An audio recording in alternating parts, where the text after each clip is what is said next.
Salah satu negara yang perlu kita contoh pola makannya karena punya pola makan yang sehat adalah Korea.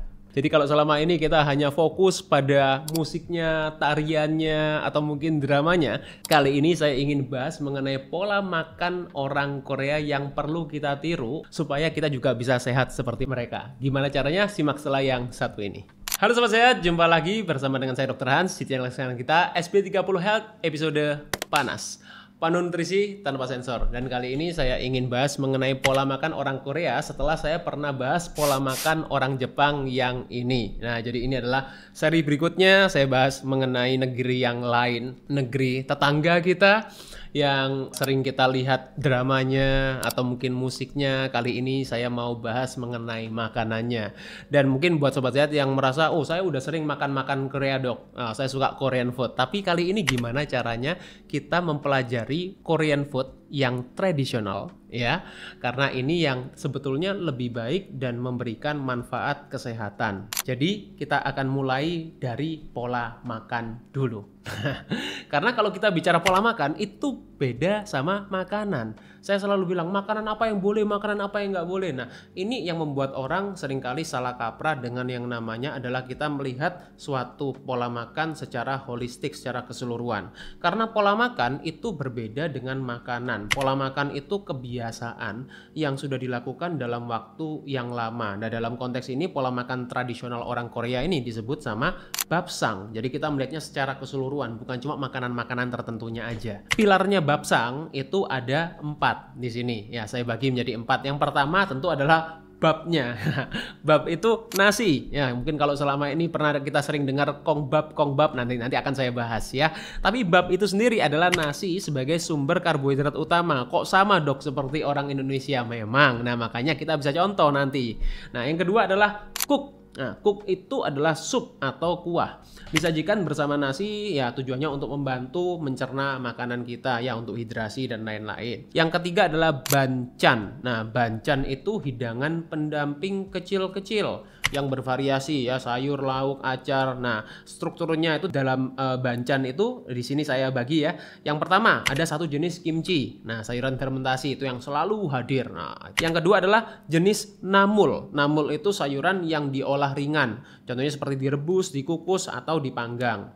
Yang ketiga adalah satu hidangan sayuran. Nah, ini baru banchan yang pertama nih. Kemudian satu hidangan berprotein tinggi. Nah, banchan yang kedua biasanya dari ikan, daging gitu. Nah, ini juga biasanya diberikan variasi tergantung sama musimnya ya, tergantung sama ketersediaan bahan-bahannya juga, dan juga tergantung sama preferensi tiap orang. Nah, yang terakhir pilarnya bapsang adalah jang. Jang ini adalah bumbu asin atau kita bilang produk fermentasi laut yang digunakan untuk memberikan rasa. Nah, contohnya seperti jangaji, jeotgal, dan lain-lain. Nah, ini semuanya adalah 4 pilar bapsang. Nah, karakteristik Korean diet yang bapsang tadi ini sebetulnya ada beberapa. Yang pertama, mereka konsumsi tinggi sayuran. Kalau kita perhatikan ya, konsumsi tinggi sayuran, kemudian legum. Legum ini jenis kacang-kacangan yang seperti kacang merah, kacang hijau, kacang hitam itu. Jadi karena kalau di Indonesia kan kacang ini macam-macam ya. Jadi saya mention di sini spesifiknya adalah legum, kacang-kacangan yang jenisnya legum. Kemudian ikan. Nah, ini adalah 3 komposisi utamanya. Konsumsi daging merah itu relatif rendah. Jadi kalau selama ini kalau kita ke Korean restoran, kita fokusnya pada daging merah, sebetulnya itu bukan K-food yang tradisional ya. Kalau K-diet yang tradisional itu mereka justru lebih kayanya di sayuran, legum, dan ikan. Yang kedua ya, mereka teknik pengolahan yang dominannya itu seringkali fermentasi ya, apapun difermentasi, banyak seperti Jepang juga. Kemudian merebus, mengukus, dan juga blanching. Blanching itu merebusnya cuma sebentar. Air mendidih dimasukkan sebentar kemudian diangkat. Jadi supaya nutrisinya tidak terlarut dalam air terlalu banyak. Yang ketiga, kimchi. Kimchi itu hampir selalu ada di makanan itu. Ya, dia hampir selalu kita jumpai di setiap menu-menunya. Yang keempat adalah penggunaan bumbu fermentasi yang tadi saya katakan jang itu tadi ya, sebagai bahan utamanya. Nah, ini punya peran ganda, selain memberikan rasa juga mendukung kesehatan mikrobiota di usus. Yang kelima adalah fermentasi dan sayuran segar itu mendominasi ya. Jadi selain fermentasi dan sayuran, fermentasi sayuran pun juga dia mendominasi. Jadi supaya seratnya relatif tinggi dan juga mikronutrisinya juga kaya. Dan yang terakhir adalah tidak banyak produk susu atau hampir tidak ada produk susu. Kalau tadi kita pernah dengar istilah yang tadi kongbap ya, buat sobat-sobat sehat yang wah dok saya udah makan sehat nih, nasinya saya ganti kongbap gitu. Nah sebenarnya kongbap itu apa? Kongbap itu nasi ya yang ada campuran kacang-kacangannya. Tapi asal usulnya ya mereka itu awalnya adalah dari pasca perang Korea tahun 1950-an. Di sana itu mengalami krisis. Ya, krisis ekonomi, kelaparan, banyak orang lapar. Nah, tujuannya mereka makan nasi dicampur sama kacang-kacangan itu adalah untuk menghemat nasinya. Jadi awalnya justru karena krisis. Jadi mereka takut untuk kehabisan bahan pangan nasi sebagai bahan makanan utamanya. Tapi kemudian ketika kondisi ekonominya sudah mulai stabil di tahun 1980-an, 1990-an, Korea ini menjadikan justru kongbap ini adalah pola makan sehat mereka ya, yang alami dan tradisional karena dianggap kandungan seratnya lebih tinggi dibanding hanya makan nasi aja gitu. Nah, makna budayanya apa? Jadi ada makna budayanya di Korea itu namanya adalah Jeongseok ya. Jadi keseimbangan antara bahan alami dan gizinya, harmoni antara hasil bumi ya, nasi berpadu dengan kacang-kacangan, biji-bijian, juga merupakan kesederhanaan dan rasa syukur karena dulunya mereka mengalami krisis. Jadi itu mengingat kesederhanaannya, rasa syukurnya, menghargai setiap bahan makanan yang ada tanpa berlebihan. Jadi bagus banget nih filosofinya sebetulnya. Nah, kongbap sendiri itu apa sih? Kongbap itu ada arti frasenya di Korea sana. Jadi kalau kita lihat ya, mungkin bisa search gampang lah di Wikipedia gitu ya. Search aja kongbap itu filosofinya seperti apa. Nah, ada frase yang namanya adalah kongbap meokda. Ya, artinya to eat kongbap. Nah, itu dulunya adalah makanan orang-orang penjara bahkan ya. Jadi itu punya frasenya artinya to be imprisoned. Jadi kalau di Korea itu ketika dikatakan kongbap meokda itu lebih identiknya makanan penjaranya orang-orang Korea sana. Nah, itu ya. Jadi bahkan sampai seperti itu dulunya. Tapi kalau kita melihat secara harfiahnya memang nasi dengan kacang ya. Kong itu kacang, bap itu nasi.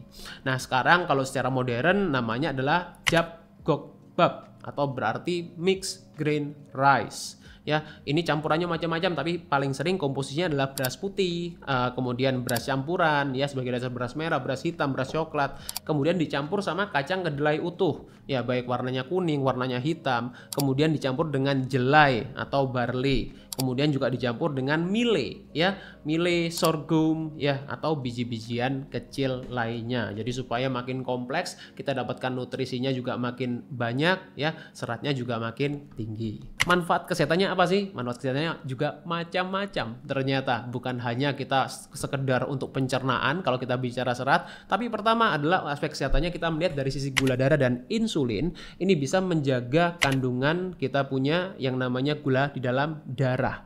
Gula dalam darah lebih stabil ya karena kandungan serat dari barley, mile ya, itu membantu untuk menurunkan indeks glikemik dari nasi dan menurunkan risiko diabetes tipe 2. Kemudian tentu dampaknya kenyang juga lebih lama ya karena serat yang tinggi memperlambat penyerapan dan pengosongan di usus.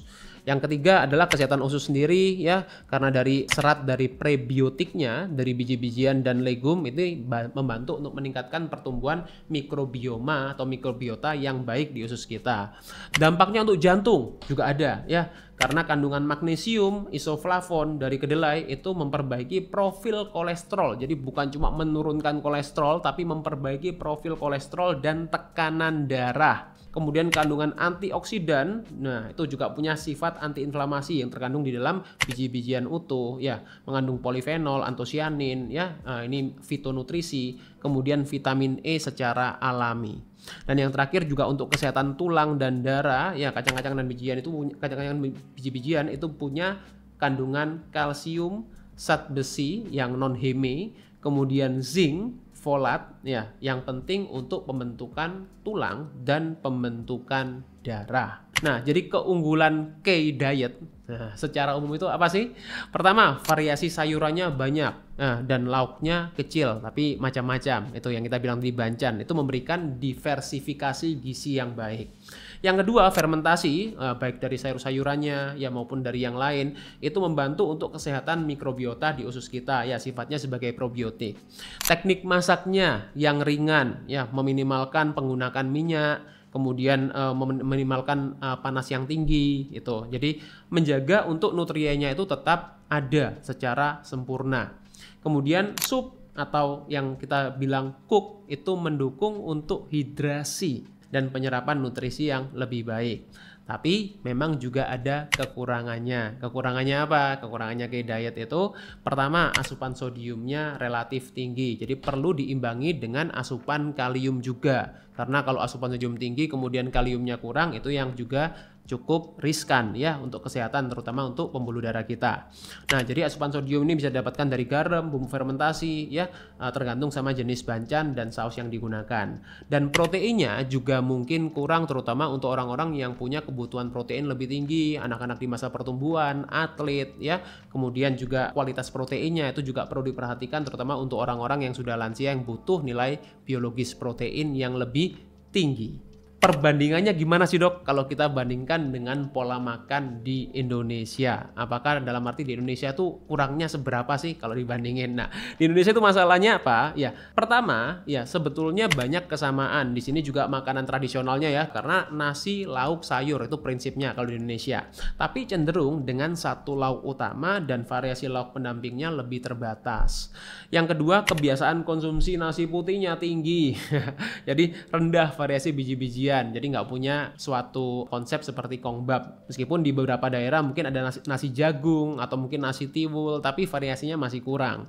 Kemudian konsumsi minyak dalam jumlah besar. Semuanya kalau di Indonesia rata-rata goreng gitu ya. Apalagi kalau misalnya penggunaan minyaknya bukan minyak yang baik. Sekarang minyak yang rafinasi, ya seeds oil, minyak yang tinggi omega 6, konsumsi omega 3-nya kurang. Wah, makin exaggerate, ya makin kacau kondisi metaboliknya. Dan yang terakhir, tidak adanya konsistensi dalam protein dan sayur. Kadang lauknya mahal, sayurnya sedikit dan lain-lain ya. Kalau tidak ada suatu konsep seperti ini, akhirnya makan cuma asal kenyang aja. Gimana dok caranya kalau kita mau mengaplikasikan atau mengadopsi konsep Bapsang ini di Indonesia? Apakah bisa? Jawabannya bisa. Nah, caranya gimana? Di sini saya berikan contoh ya. Gimana kita punya komponen makanan-makanan atau bahan-bahan makanan yang khas di Indonesia, ini bisa kita jadikan konsepnya Bapsang ala Indonesia. Contoh yang pertama, kita gunakan nasi campur. Ya, nasi campurnya bukan nasi sama perkedel mie, bukan ya. Nasi campur ini nasi dengan komposisi beras merah, ya kita campur dengan kacang hijau dan juga kita campur dengan sorghum misalnya atau jelai. Nah, kemudian supnya kita pakai rumput laut yang lokal gitu. Kemudian kita campur sama tahu, sama kaldu ikan, itu bisa. Kemudian bancan, sayurnya yang pertama kita pakai bayam, toge yang ditumis, atau misalnya diberikan minyak wijen, direbus bentar, di blend tadi, ya kasih bawang putih, itu juga oke. Bancan proteinnya kita pakai ikan kembung segar yang ditim dengan jahe, serai. Nah, kita kasih kecap asin juga masih oke ya.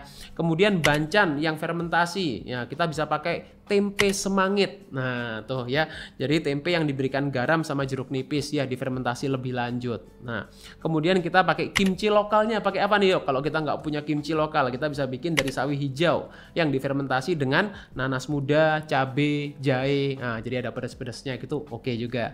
Dessertnya kita bisa pakai aneka buah-buahan lokal segar, dan juga minumannya kita juga nggak kalah nih, banyak sekali kita punya bahan-bahan tradisional ya, rempah-rempah di kita kaya sekali, kita mesti bersyukur di Indonesia kita punya minuman yang namanya wedang nah tuh ya, jadi wedang itu dia kaya sekali dengan kita herbal Indonesia, khas Indonesia, dan itu juga sangat tepat digunakan sebagai minuman pendamping.